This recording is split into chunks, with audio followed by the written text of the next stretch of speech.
Sorry. Donell So, Jones. Hello? Hey, what's up? Brother Jones, how you feeling? On the line right now, All right, how everybody, you doing? we have, man, this is a legendary show tonight because it's nothing but real artists and just good pure music. And when I said Donell Jones was calling, the ladies in the studio, one of them is my wife, and we'll talk about that later. They just are screaming and shit. And, I'm not going to take it personal because it's the first time we talk to you, but they just a cheesing. But we have Donell Jones on the line, everybody. What it do, bro? All right, not bad. How you feeling, brother? Man, I appreciate it, man. No doubt, no doubt. So this is our first time talking to you on the Cooley and the Gang show. So let's just take this all the way back to the beginning, which, I mean, sad to say, I'm a Donell Jones fan. That's not sad to say, but I am still stuck on Where I Want to Be, that first album. I can't let it go, Right. like, at all. I haven't made any babies to it, but I can't let that album go. Like, it just had a mixture of a lot of different elements to me. So let's start there. How did Donell Jones enter into the music industry?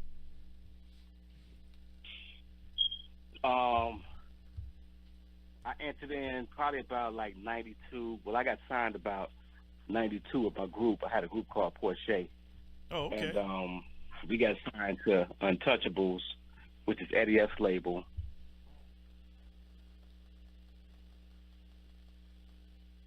You there? I'm here. You Oh, heard me? okay. So Eddie, so you started as a group. So were you? Right, yeah, I was so in a group were at you the first. one? So we all just watched the New Edition movie. So were you the one that was approached and said, "Look, you got to leave these guys behind if you want to be able to take care of your family"? Was that Donell Jones? we saw the New Edition movie, so we know how the industry works now. We know what's going on. That's hilarious, man. No, it didn't quite happen like that. I can't do nothing but laugh, man. That's funny though. But no, it ain't quite happen like that. Uh-huh. I mean,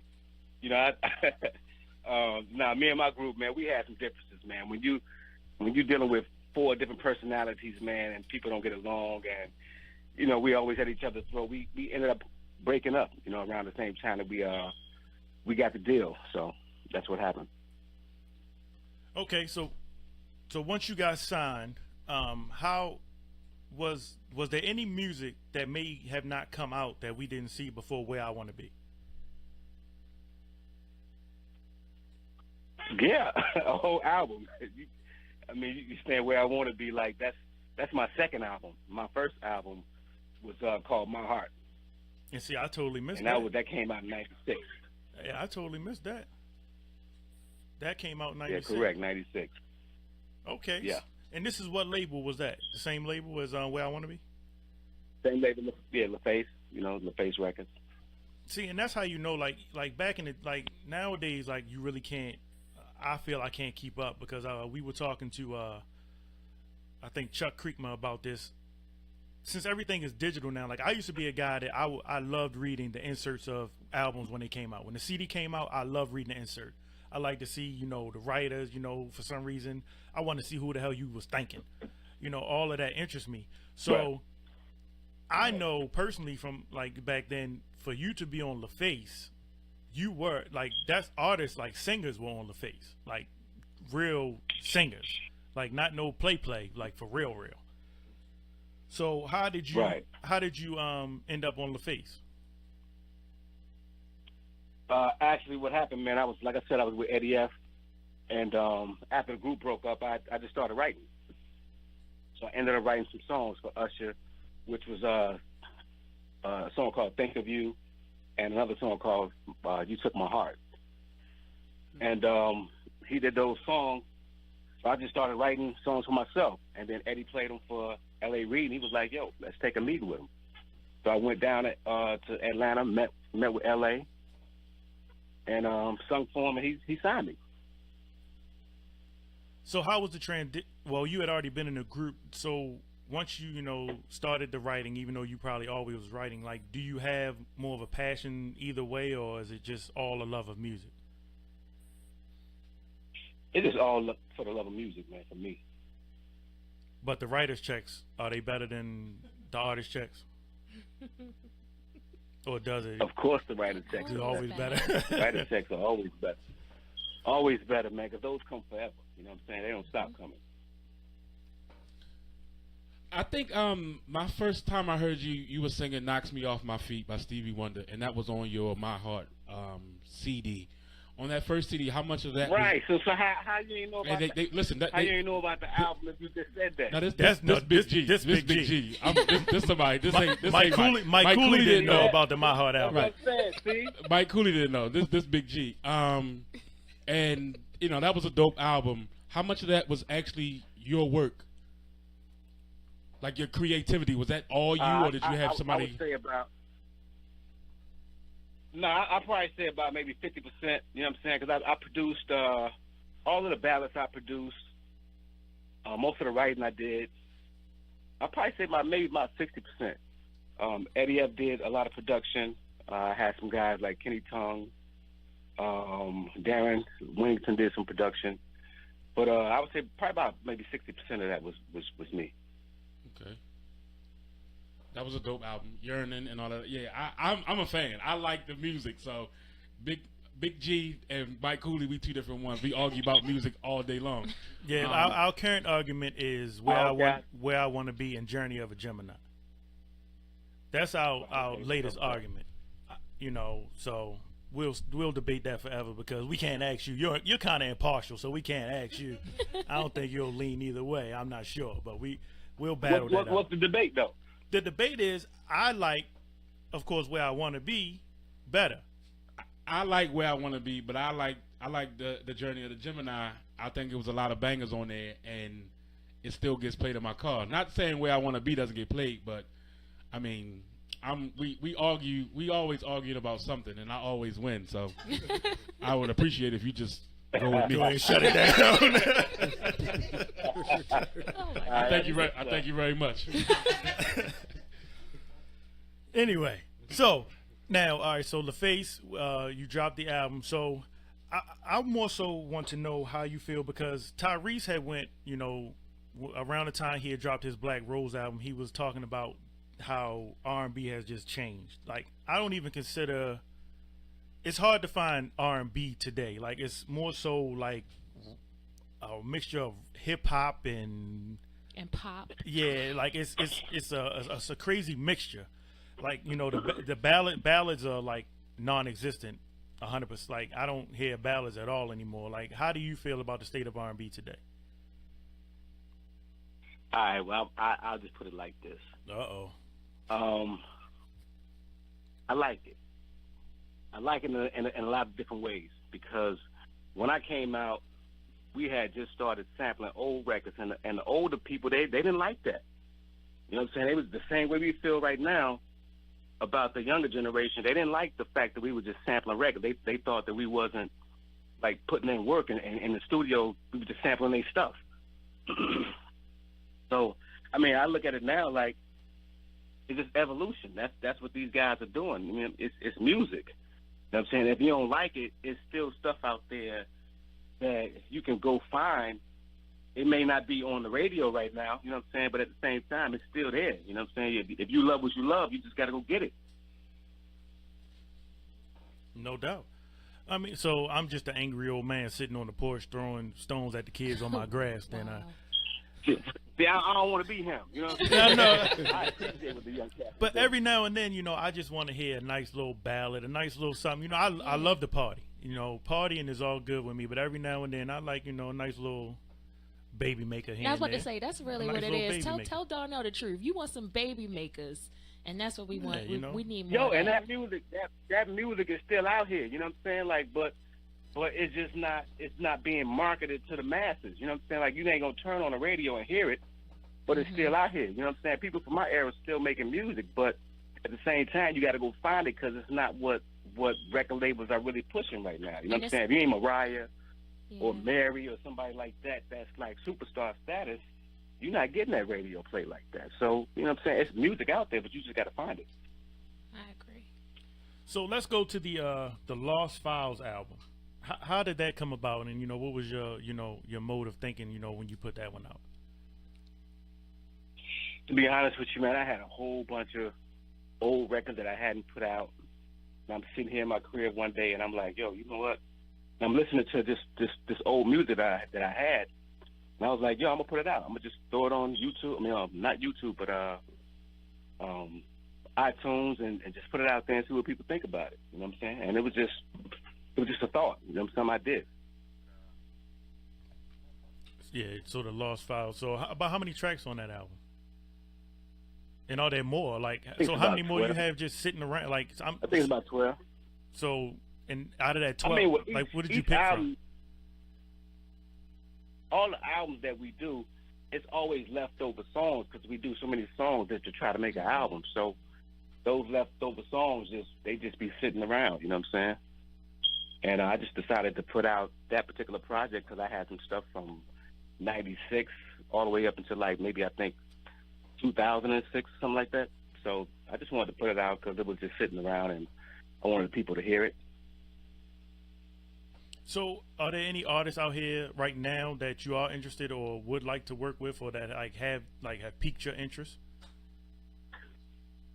Man, I love Drake, Trey, Chris Brown, Bryson Tiller, all the people I came out with, I love. It's just so many. Mary J. Blige. It's so many great artists out here that's just doing different things that I could be calling names forever. And all of y'all pretty much, like, I know, like, you still touring strong. Mary J., she's still dancing around the stage like she freaking 25 still. Dancing around the stage. Yeah. Performing. She's performing. No, Mary dances. Move, man. Yeah, Mary gets it in. Right. Yeah, she gets it in. So, so what's next? Like, what's on the horizon? I'm sorry, Mayberry has a question. I just have a quick question. Watching solo artists like Genuine and Tank and Tyrese come together in a group, how do you feel about that? Would you collaborate with other male artists to come together collectively and do an album? Sure. I mean, anything is possible. You know what I'm saying? Like, when they did it, I thought it was incredible. So if you could pick the artist... like I said, I came from a group, and I know it's hard because everybody got different egos. So to be able to maintain something like that for a long period of time is very hard. So I mean, I would be open to it, but I don't know how long it would last because you got different egos and people. Things change. So if you could pick two other artists that you would partner with right now to potentially come together to do something like that, who would those artists be? Donell Jones Supergroup. 3. I couldn't just pick. I couldn't just pick 2. I had to pick 3, and they all had to be from Chicago. It had to be like R. Kelly. Yes. It had to be David Hollister and Carl Thomas. Yes. Okay. That'd be a Thank nasty you. ass group. You know how many babies would come from that? Look, I would buy that one tomorrow. I buy that one Mayberry before bought that. it already. It's not Yep, even it's out not yet. even out yet. I'm gonna get that. Baby makers. There you go, right there. Baby makers. I 1 through 9. I don't even like what's happening with my wife right now. We had a moment. We both was moving at the same time. Yes. Yes. Oh, that's good. So your new single that's out now, "Never Let Her Go," featuring David Banner. How'd you link up with Banner? I didn't even know. I thought Banner was just strictly like on his political tip, just speaking. Like, I didn't even know he was still making music. So how'd you link up with David Banner? Or what made you reach out to Banner for that song? It's actually funny, man, how I linked up with him. I mean, I believe that things happen because they're supposed to. I'm here in Atlanta, so I'm running up Stone Mountain, and I see this cat running up there with like some weights in his hand, and I'm looking at him, and we looking at each other. It's David Banner, so I'm like, yo, what's up, man? He's like, yo, take my number. I took his number. He's like, yo, let me know you got something. When I'm gonna call you up, let's do something together. So I had Never Let Her Go. I had the track, and I was like, yo, let me just call David and see if he want to jump on it. And that's how we linked up. And it was the song is pretty much about, and it's like 17 years later now. I've seen this chick and she's still looking good, So that was the vibe of that. That's like that classic high school story. You running tour. You know, graduated. You've been out of school for some years. You wasn't my high school crush, baby. Don't worry about it. She out there somewhere. Y'all can start something. The shade. She gonna beat him anyway, so it don't matter. He getting I'm gonna just exposed. play some Donell Jones Poor later on. It's gonna fix it Donell all. getting Don't worry about exposed it. to the nonsense of the show. They are out of control. So what's the plan for that record? Are you about to drop a new project? You know what, man? I'm in the studio right now. You know, I don't have a plan on putting it out. I'm just working, man. You know, I'm on the road. I'm enjoying the process of creating, and I'm just living life, man. You know what I'm saying? That's what I'm doing. So do you still have that same love for the industry that you had before, or is it like work now? Well, I never really had love for the industry. I had love for the music. You know what I'm saying? That's been my driving force from the beginning. Has been like just my love for the music and always wanted to learn more and see what else I could do with music. You know, because it starts to get like monotonous if you don't try to recreate or keep doing something different. You know what I'm saying? So I'm always trying to learn different things. I love evolution, and that's my driving force, man. No doubt. So where's like you still touring? What's your next show that's coming up? Just in case anybody's listening, they want to get the live Donell Jones experience. My next show is on the 14th, and that's in Phoenix, Arizona. Phoenix? I don't know if we reached Phoenix yet. Did we reach Phoenix yet? They might still be when we come on. Phoenix, Arizona. Okay, all right. So now, yeah, Phoenix, Arizona. So before we let you go, this is what we ask everybody. Well, before he go, the ladies want to know if he's single. First of all, I'm not entertaining no lady that watched this show. Listen to this show. The ladies want to know, Donell, are you single, or are you tied down? No, I'm happily married, 3 years. You know what I'm saying? I love my wife. She's Amen. beautiful. I have 2 beautiful children by her. I have 6 children, and now I'm off the market, man. You know, and life is beautiful. Yeah, right. marriage is great, isn't it, Mr. Jones? You know, after this show, I might be in trouble, but marriage is a beautiful thing, you know? There's nothing like having somebody to, when you choke in the middle of the night to make sure you're okay and all that. Yeah, I love it. I can't with him. I do. I love it. Now, before Ain't you... nothing better than that. Yeah, right. I can't. So, before you roll out, could you please intro your song, Never Let Her Go with David Banner for us so we can drop it, and then, we can let you finish making some more hits because we know you're going to put this album together. You just don't want to give us the exclusive, but we're going to try again with you another time. Okay. Hey, yo, this is your boy D. Jones. Check it out. Featuring David Banner. He is right now. Never Let Her Go. We appreciate your time, brother, and thank you very much. Thank you, man. Yes. I appreciate you.